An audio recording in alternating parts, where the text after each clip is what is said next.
Hello there. Welcome back to Tales from Tosche Station. How you doing, guys? Everyone having a good week? I had a pretty good week. And this week, I'm going to talk about, well, given that we saw it on the finale of the Acolyte, I figured this would be a good topic. We're going to talk about bleeding. The process of bleeding a copper crystal. But not only that, I'm gonna bring the legends stuff into it as well. Synthetic crystals versus bleeding. Red kyber crystals.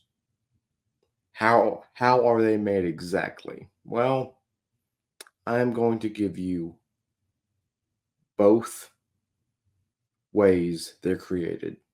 The Legends edition and the new canon edition known as bleeding a kyber crystal. And well, without any further ado, hey Chewy, do me a favor. Punch this thing. Let's get into this episode.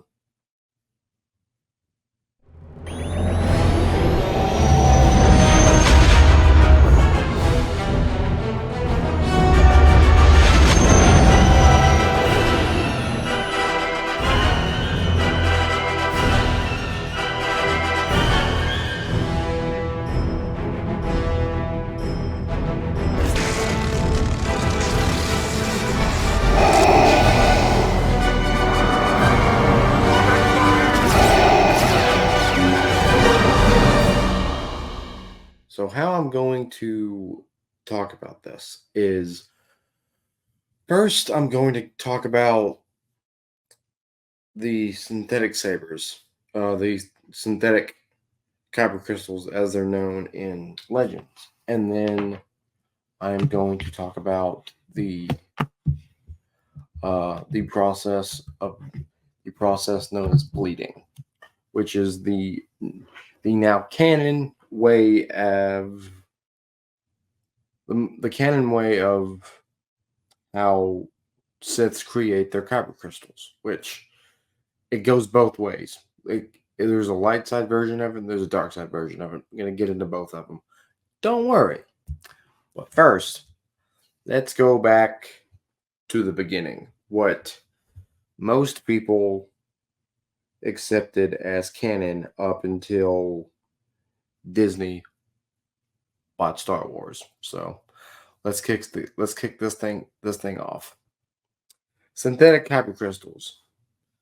Well, let me tell you.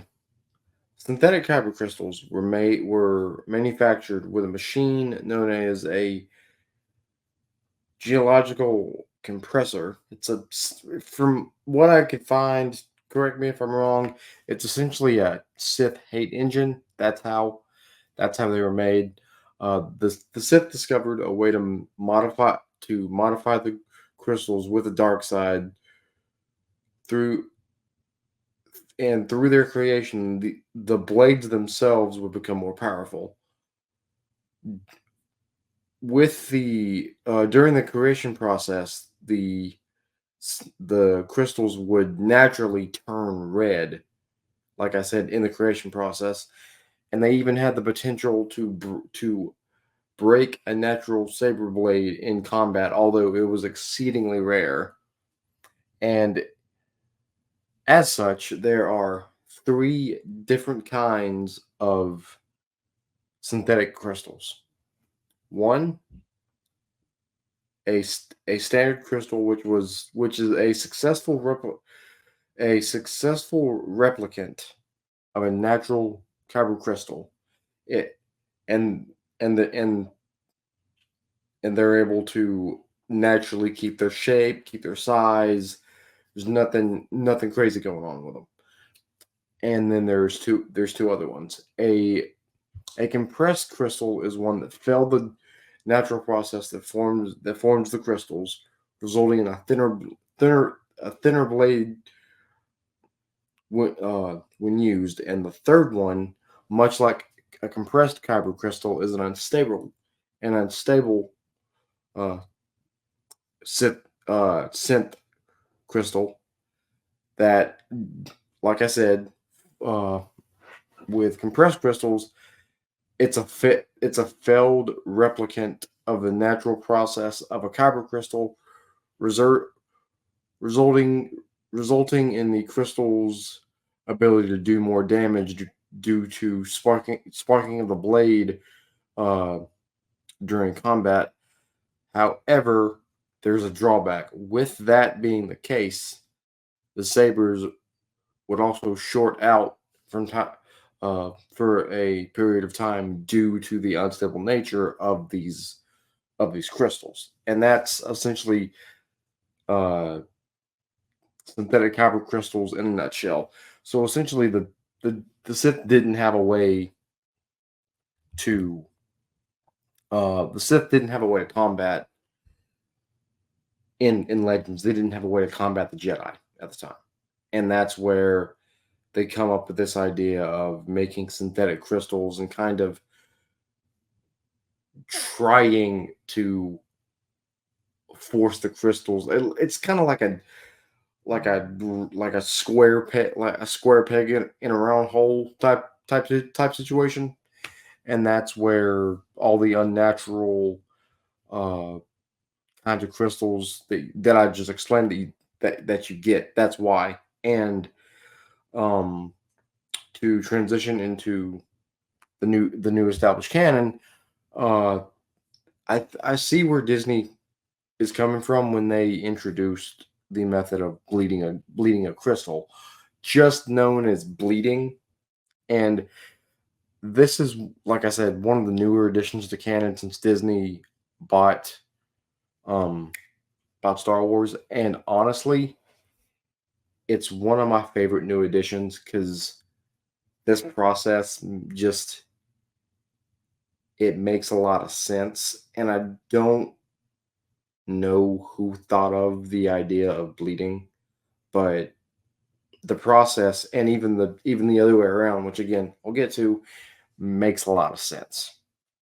So the process of bleeding a kyber crystal, like you saw in the season finale of the Acolyte, is when a dark side user bends the will of the crystal to their own will, pouring all of their emotions into the crystal, just like we saw Osha do in the finale, pouring their hate, their fear, their aggression, their rage, their will to dominate all life.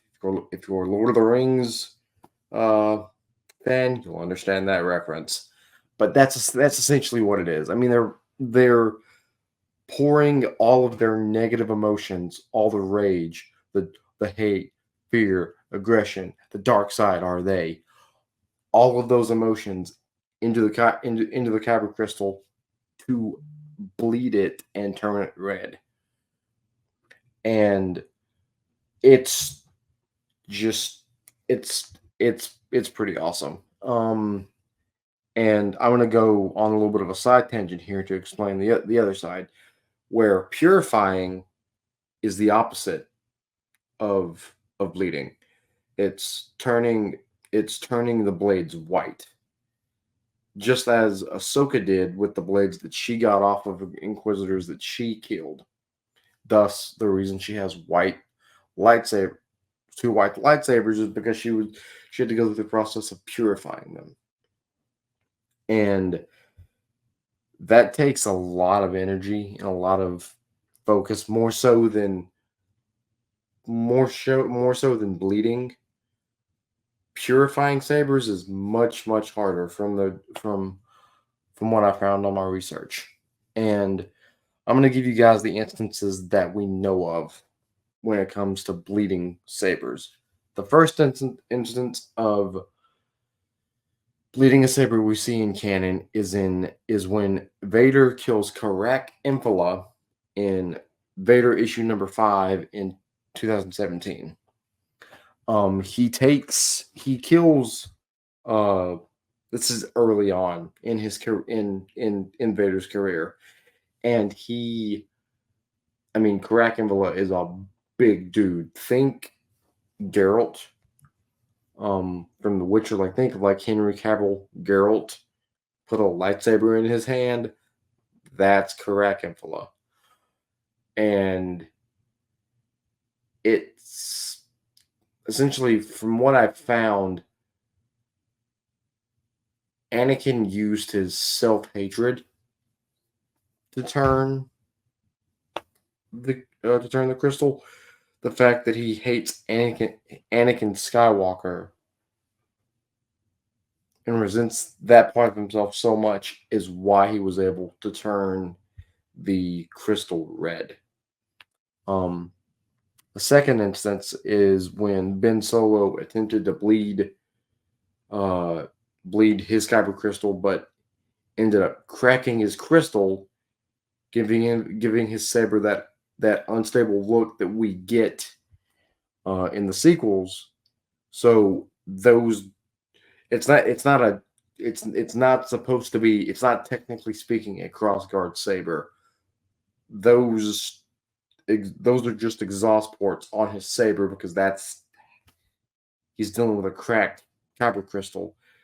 Kind of going back to my unstable synthetic crystal example from earlier, it's the same kind of thing where it's just an unstable cracked crystal, and it's actually a reflection of his character in the sequels and in the films, which I find very just very cool that his lightsaber is a metaphor for his character. And the third that we see, this is at the time this was the closest to live action that we saw it, was when Dagon Gera used the Force to bleed his crystal in Jedi Survivor right before he fights Cal. This is right after Cal takes him out of the back to tank, and we see Dagon take his saber apart with the Force. And this is all the while Cal is telling him the Jedi fell, the Empire's here, and Dagon is going through.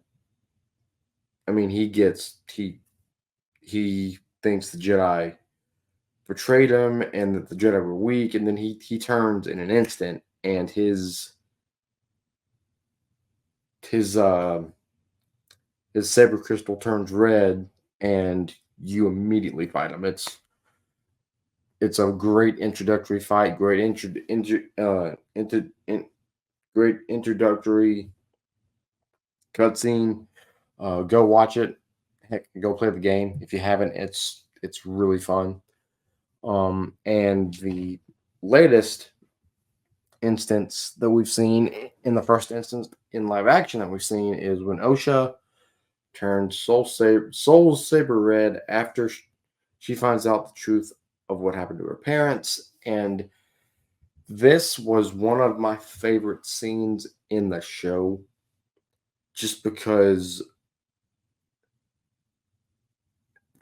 the other scene that we saw with Dagon Gera is he has his like lightsaber apart, and he uses the Force to essentially for turn the saber turn the crystal red. But with this, and I noticed this watching the episode back, is she's got his saber in her hand, and they're focusing inside the saber multiple different times, and we can see as this is going on, as he's telling her all this, that it's starting. The crystal itself is starting to turn inside the saber, and she force chokes him, kills him. Kyber goes to touch her. She turns it on, and this is probably the coolest effect I've seen in Star Wars, bar none. Period.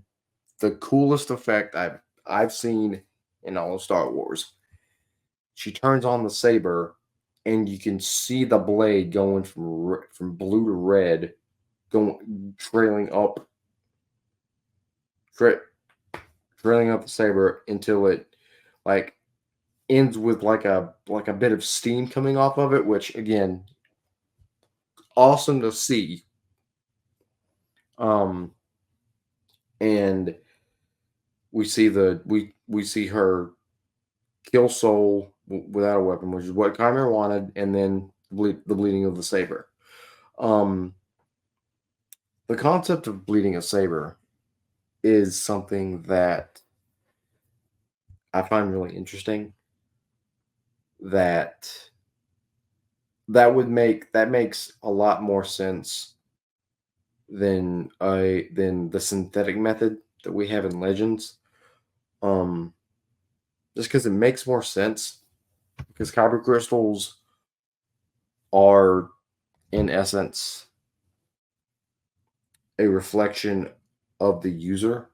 I mean, to get a kyber crystal in the first place, when younglings go to Ilum, they have to search for their crystal in and of itself.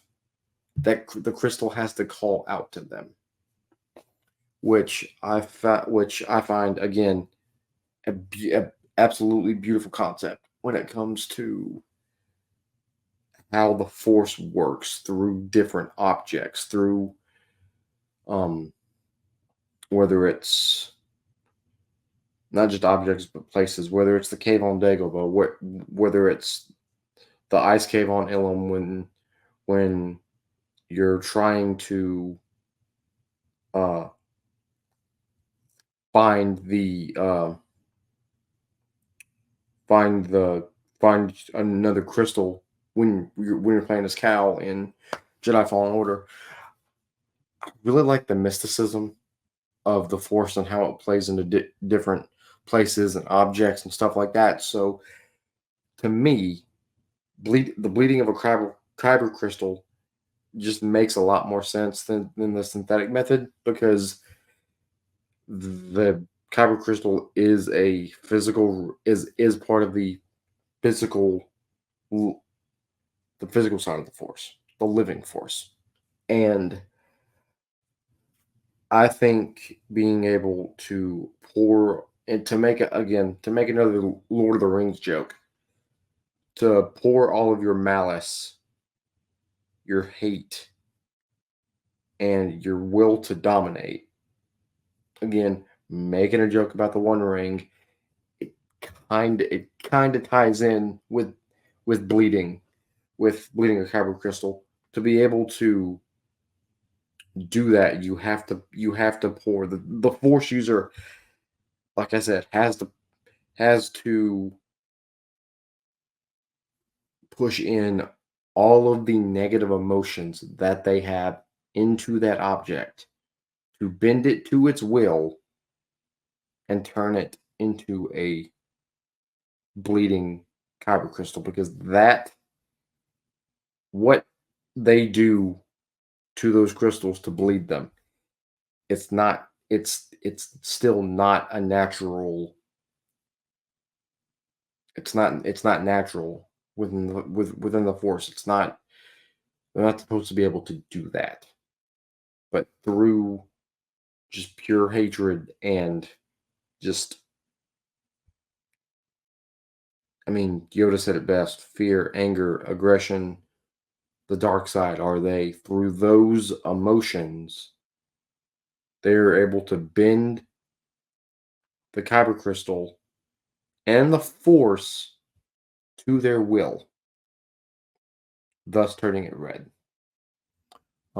Again, that's probably my favorite addition to canon in Star Wars. I've when I never read the Vader comics, but I've always known how that happened, and I just think that's a cool addition to canon, man. I really do.